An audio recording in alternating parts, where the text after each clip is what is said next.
Lisa Goetz is up next, Lisa Gonzalez Goetz, and she's going to speak with you about Social Security disability income. So if anybody has any questions about Social Security disability law, then this is the person to let her speak for 20 minutes, and then we're going to do a Q&A for about 20 minutes. So let's get started. Thank you. Thank you, Stu. Okay, everyone can hear me okay? Okay, great. My name is Lisa Gonzalez Goetz. I'm a Social Security disability attorney. I specialize in Social Security disability and VA law. Okay, we work nationwide, but our office is headquartered in Boca Raton, Florida. I've been speaking for MS for a few years because these are the kind of impairments that are very difficult to document and take a long time with the progression of a disease before you get diagnosed with disability, and therefore it makes a lot of people apply for benefits and get denied and appeal. And so just as a show of hands tonight, I'd like to see how many people are already on Social Security disability. Okay, and how many people are applying for Social Security disability? Okay, so that gives me kind of an idea of how to take the conversation. I'll talk very little about the application process because most of you are already on disability. I'll talk to you about the changes or the upcoming possible changes with Social Security. So with regard to the application process, I would say most people get denied at the initial level, at the reconsideration level, and most people get approved at the request for hearing level, which is when they actually go in front of an administrative law judge and they have an opportunity to present their case and talk to the judge and explain to them how they feel and present records from your medical doctors, right? But then there are a lot of judges that are more so in the last 4 or 5 years that have been denying cases when you actually appear before a judge. And those cases can also get appealed. Very recently, I spoke to an attorney who had been doing this for 16 years and had never, ever appealed a case from an administrative law judge. So that was a shocker to me because I thought every attorney, if you have a hearing and it didn't go well and you lost your case, but you had a good case, a merit to your claim, an impairment that prevents you from working, you could appeal that case at the Appeals Council in Virginia. And this attorney who had been doing this for 16 years had never appealed the judge's decision. So that is a point of contention with me. But even at the Appeals Council, if you get denied, you may have the opportunity to appeal that case to federal district court. Okay? And in Florida, I think now it's an application process and you're admitted into federal court. When I did this 24 years ago, we actually had to sit for a test to get licensed for federal court. But now I think pretty much anybody who applies and pays a fee of $200 or $400 can get admitted. After the federal district court, in very rare cases where cases of Social Security have been denied, those cases actually get taken to the Supreme Court of the United States of Florida. That's what makes law. And that law is what helps every individual get benefits at the lower level. Once you have that law, any attorney can use it, and we can say it's been proven that if we have this documentation by your treating physician, you should be entitled to benefits, and those cases get bounced back. So if you've been denied, you know it's a long haul. It takes 12 to 36 months to get benefits at this stage right now.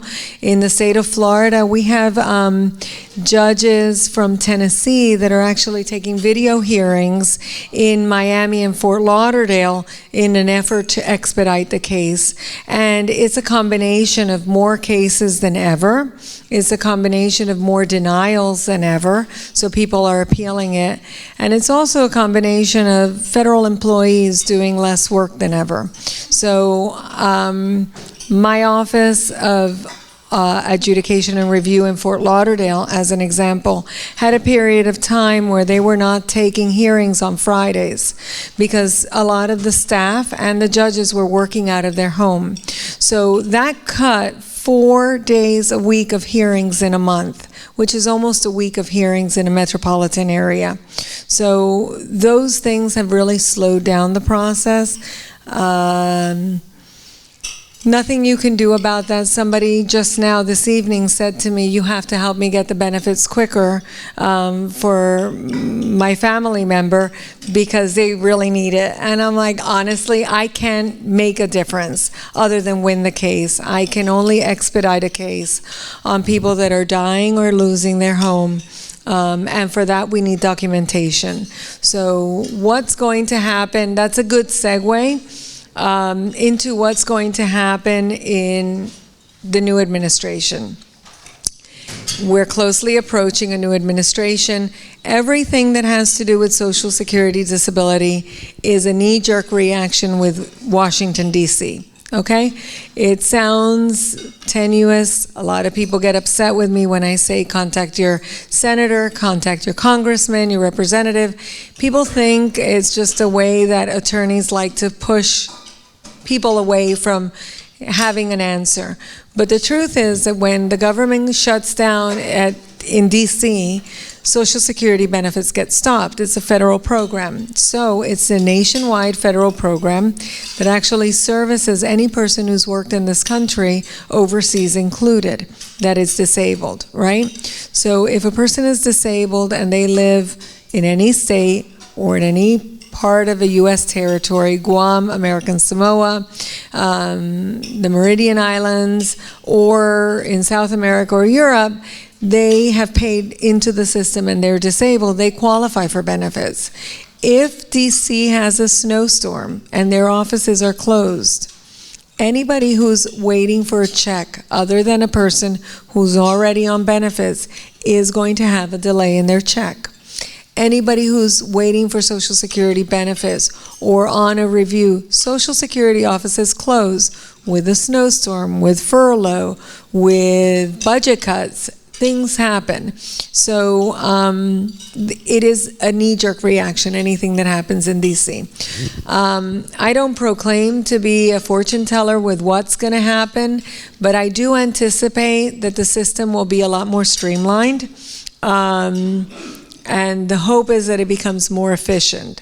With that, I would say anybody who is currently on disability, make sure that you are getting your proper treatment. Make sure that you are getting your documentation from your doctor, that you're going to your doctor visits, that you're not missing them, that you're complaining about how you feel, that you document the medications that you're taking. The reason is if there are more reviews than ever before for people who are currently on disability, these reviews are done on paper, and Social Security has the right to ask you at any time, what's going on with your case? How are you feeling? Let me request your release so that I can get your medical records. And they will get the medical records and they will review. And if they can find a medical improvement, that's the lingo. If you have medically improved, they can take your benefits away. Now, has anybody here been reviewed by Social Security? 1, 2, 3, 4 people. Okay, so I would say that if we were to fast forward 12 months from now, we're going to have more raises of hands. Okay, now when you were reviewed for benefits, you have a choice. You have 10 days to appeal that review. To appeal that review and continue getting your benefits. You have 10 days. That's a very short amount of time. 10 days from when they send that letter, not from when you receive it. So all of a sudden you're on benefits. Let's say you're out of town and something comes in, 10 days passes, you're on a review status. If more than 10 days passed, your benefits are going to get cut. Okay? The standard for review is medical improvement. Okay. So we're going to talk about what that means. First, I want to talk about the 10 days. If you appeal a medical review within 10 days, you will continue to receive your benefits. But if you subsequently lose your case, you will owe that money back to Social Security. Okay? If you have a review and you do not appeal within the 10 days, or you stop receiving your monthly benefits, and you subsequently lose your appeal, you won't owe any money. If you win your appeal, that back pay will come to you. Is everybody clear with that? So the 10 days is very set in stone, and it has to do with whether or not you receive your benefits while they review you. Okay, so with regard to medical improvement, what does that mean? With MS, you see a lot of people that are finally receiving the proper treatment that they need when they win their case. They have the proper health insurance, they found the right doctors, they're receiving what they need in order to stabilize in their condition. So all of a sudden, instead of being so severe, they've stabilized. Social Security can, and many times they do interpret it as the fact that they stabilized is an improvement, but that's not correct. The law is stabilizing doesn't mean that your condition has necessarily gone away. It may have improved. However, you're still not able to maintain a job 40 hours a week consistently. So that may require you to come back in front of a judge and argue your case and show that even if you've maintained more activity now because you're taking better care of yourself, or you finally found a doctor or medication that's therapeutically helping you, you still have to show that you're not able to work 40 hours a week on a consistent basis. Okay, so I can go on and on and on about Social Security because everything is a trap door. Whether you work is a trap door, whether you are improving medically, that's a trap door. The changes in the system, the improvements with how much money you can make every month when you do work, part-time work, volunteer work, all of these things may be red flags for you in receiving Social Security benefits. So what I've found through the years of doing these speeches is that many times we have audiences that have a lot of questions about the actual application. This is what's happening to me, what's going on, how can I get help? Do I need an attorney? What if I can't afford an attorney? Those kind of questions. But with this crowd in particular, I think that the questions are more, I am on benefits, and if I am working, or if I get reviewed, what do I do? Do I need an attorney if I get reviewed? What are the steps to take? So I'm going to I have 20 minutes to speak. Most of the time when I speak for an hour, and I go through the entire system. But based on the fact that this is a short program and it's Q&A, and we're putting in a lot of information in together in a small amount of time, I'm going to open it up for Q&A, not because I want to shorten my talk, but because I want to make sure that everybody's questions get answered, particularly right now when most of the cases that we're going to be looking at are going to be reviews, not so much the application process. If it has to do with the application process, my suggestion is, one, whenever anybody tells you in life that you have a right to an attorney, you have a right to an attorney because they may take something away from you that you are entitled to. So you should use that right. Most people wonder, do I need an attorney? I can't afford one. Attorneys for Social Security disability are paid by statute, no more than $6,000, only on the win. And it's based on the retroactivity that a person receives. It's statutory, so you pay the same thing whether the person has experience or no experience. So my advice to anybody seeking an attorney in this area of law is, what percentage of your practice does Social Security disability? Not my neighbor's an attorney, my cousin, I have a family member, or I can't afford one. But really, if you do this, how many cases have you done and what percentage of your practice is it? So for example, for us, it's 99% of our practice. This is what we do. We get referrals from all kinds of other attorneys. We do know attorneys that dabble in it, but like I said before, the question is, if you were to get denied, then what happens with that appeal? And do they know how to do the appeal? It's much more difficult to get an appeal from a person who's been represented by an attorney other than themselves. So that would be the main question is, Do you need an attorney? Absolutely. If you have an attorney and you can't afford one, really it's only on the win, so you can't afford not to have an attorney. An attorney that doesn't believe they can win your case won't take it. They won't get paid unless they win. Okay? And then what kind of a percentage of your practice do you do this? And where do you go? So Social Security is a federal practice, so it's not based in Florida or in a particular state.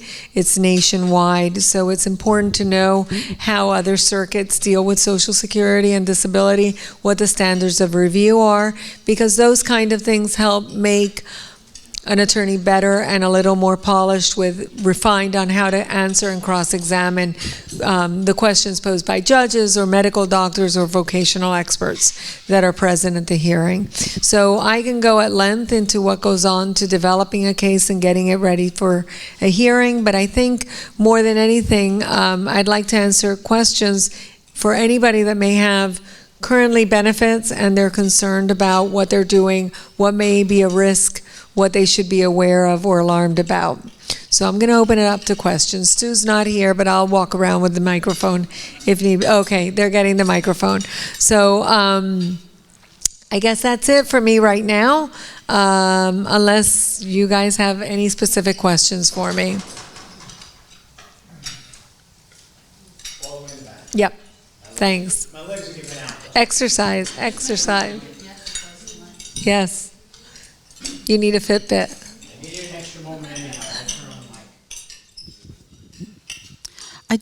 I wanted to ask a question. I got my disability. I was denied the first time. I got a lawyer who didn't even show up to the court thing. He forgot, but I did win on my own. But he still got his $4,500 out of my case. My question is, it came up for review. I put it through. I did qualify again. How often are they going to go through? Because this time when I got approved for after they reviewed it, it said permanently disabled. Does that mean they're not going to review me possibly? Well, that's a great question. Permanently disabled is defined by if you're disabled for 12 months or more.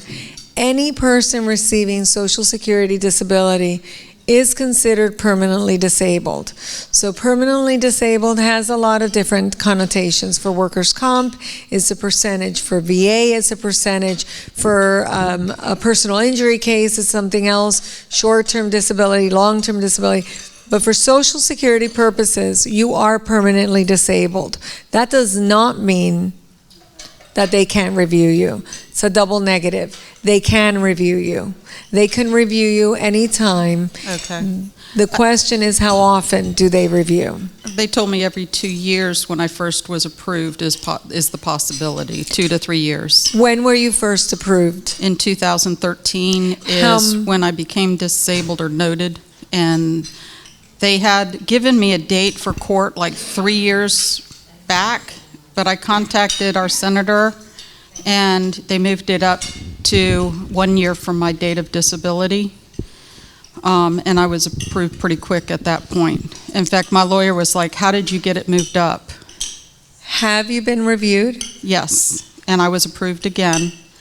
So I was just, I guess, kind of concerned, how often do they review? Are they really sticklers on that, or does age really play into it? Someone told me if you're 50 or older. Let me ask you a couple questions. When you got reviewed, did you appeal it within 10 days or not? Yes. Okay. So would you recommend that? Oh, definitely. Okay. I mean, when I actually was out of town when the thing came, so I had 2 days to go. So I sat in the Social Security office with the letter. I definitely recommend getting with some of the senators we have. They do push it for you. And I just did a simple why me type letter. Why I can't, I'm going to be homeless. Okay. This is ridiculous, 3 years. And it was bumped up so well. Okay, so the reviews are coming on average every 4 years, but it does depend on your age. So if you're under age 54, chances are you could be reviewed a little more frequently than every 4 years. If you're over 54, it's supposed to be every 4 years. But sometimes, like the government, nothing is consistent. So you don't really know if it's going to be every 4 years or every 6 years. So my suggestion is always to have treatment, to document it, to take your medication, which you obviously need to take it, and just be really consistent with treatment so that whenever you do get a review, you can just request your records and send it in. That should be your first tier. And based on that, they should turn around and rubber stamp it. But they have a right to review you at any age. So I have people that are over age 65 that are being reviewed, that are already at the age of retirement, which we know is changing to 67 and 69 in some instances. So they are getting reviewed also. So it used to be only for younger individuals, anybody under 54, but no longer. The other issue, before you go to the judge, make sure you have your own little spill set up to say, because my judge asked me if I was one of Jerry's kids, which is a totally different disease. He didn't know what multiple sclerosis was, so I had to explain it to him, which kind of surprised me, being that he would have the case in front of him for at least some period of time, I would think. But, and the other advice I would give to all of them out there is, a lot of times with MS, we feel good for today. It's our good. But when you're going to the doctor and you're telling them, I feel great all the time, that's what goes to Social Security in your record, saying, I feel great, I feel great, I feel great, versus, well, I have MS. This is what's going on. So my suggestion with that would be, when we do go to doctors, the doctors will record your notes and say, you know, patient looks fine. They will document how you look, whether if you're a woman, if you're wearing jewelry, or if you have nail polish on, or how you're walking, how your level of concentration and attention is, and again, great versus stable. So the most important thing, and in this age of electronic recording, where doctors don't really have the time to take all these handwritten notes, would be to actually talk about what is great. So great is that today I was able to sit on a bench in the park, I was able to get out of the house, but I really spend 3 or 7 days a week at home, and this has been the first time in a week, a month, a year that I've been out. Be very descriptive about what great is and how many great days you have, because you're right, if you just put in the note, if you just tell your doctor, I feel great, the medication's great, and the doctor writes it and doesn't see you for another 4 weeks, at the hearing, the judge will anticipate that great means you're doing great. 4 weeks ago you were doing great. 4 weeks before that you were doing great. So every day in between you must have been doing great. So one of the things that I tell my clients is to make sure you keep a journal. Always keep a journal, because if you have a good day, a bad day, and it's recorded, then that shows into absenteeisms at work. So can a person work if they can't sustain a 40-hour week on a consistent basis?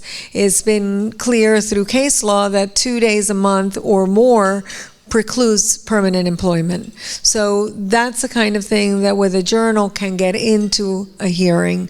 You had a tough experience because your attorney for some reason didn't show up, but likewise you also had the mental capacity that you were able to advocate for yourself, which is rare. Most people that undergo impairments are depressed, frustrated, confused, have a low frustration tolerance, and that also comes into play when it comes into applying for disability, which in fact affects the ability to work. So all those things together, I've had judges that will see you be able to explain to him very clearly you are not Jerry's kids and educate them on MS, and the judge can turn around and say, you know what, you're not disabled. You explained to me something better than anybody else could. You're coherent. Maybe you can't physically do things, but maybe mentally you have the capacity to do some kind of work on a computer from a home or something a little more less physically involved. So those things can cut both ways. You were very lucky. Okay, anything else? Excuse me. I have a question. Yeah. I'm getting to the age of retirement, and I thought that your disability rolled into the retirement, but you would just be receiving the amount of money that your disability has continued. You know what I'm saying? So I've got X number of dollars, and even though I made more earlier, I'm not going to be able to access those funds. So when you become disabled, you would be getting what you would be receiving at the age of retirement based on your disability earlier. So a 30-year-old, in theory, would be receiving what they would be entitled to at the age of 65 or 67, the age of retirement. Internally, they do switch you from one program to another. So there wouldn't be a review then? We have a new administration coming in a few days. I don't know what's going to happen. You know, we can't double dip. So without proclaiming any political position, you cannot say the age of retirement is 65, yet we're living longer. You can't say we're getting healthier, yet keep our age down. So something's going to probably give. And I've seen a little bit of documentation coming in on it, and I do believe that it's going to be fair game to review. I do believe so. Okay, thank you. You're welcome. Next. We got time for just 2 more questions, okay? I'm going to go there first because she raised her arm first.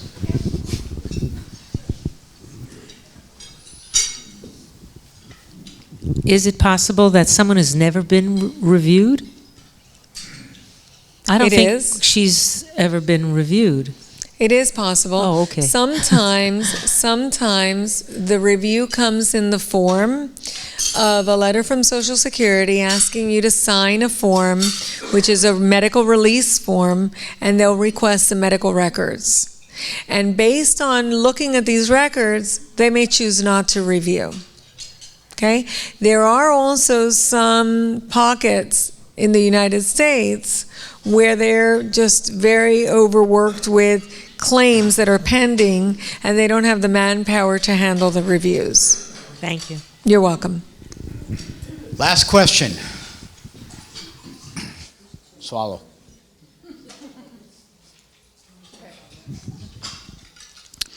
I was wanting to know, when I had my review done, I was very upset at the time because the date on the inside of the envelope and the date on the outside were 4 days apart.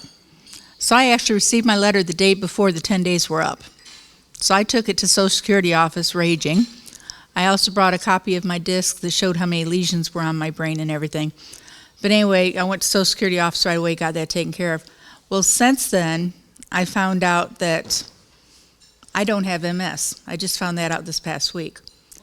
Now, is that going to, is it possible that Social Security might review all the patients of the doctor that misdiagnosed a lot of people with MS? Okay. So, Stu, I know you want me to rush, but this is really important. Okay. First of all, that's good news. The issue is not the impairment, but how you feel. Okay? So very often people will say, I'm disabled because I have this diagnosis. And the diagnosis is not what affects you. It's how the illness is exacerbated in you. Okay. So would you be able to be reviewed? Absolutely. The review is as of the day that you're reviewed. So would they go back to the past? No, the review, they can't backtrack it. They can start from the date of the review forward.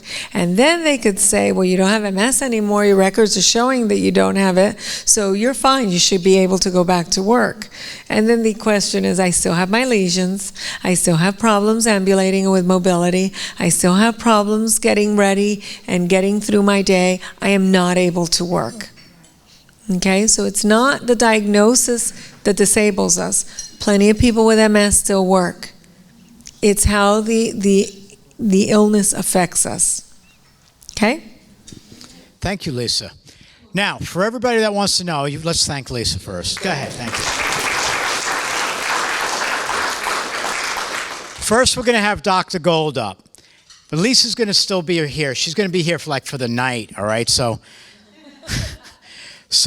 let's have Dr. Gold come up first. We'll let him do his presentation. We'll do Q&A. Then after the program, if anybody has any further questions for Lisa, you can take it out in the hallway afterwards, okay? All right? Because we know that she could have a lot more questions here. And thank you again.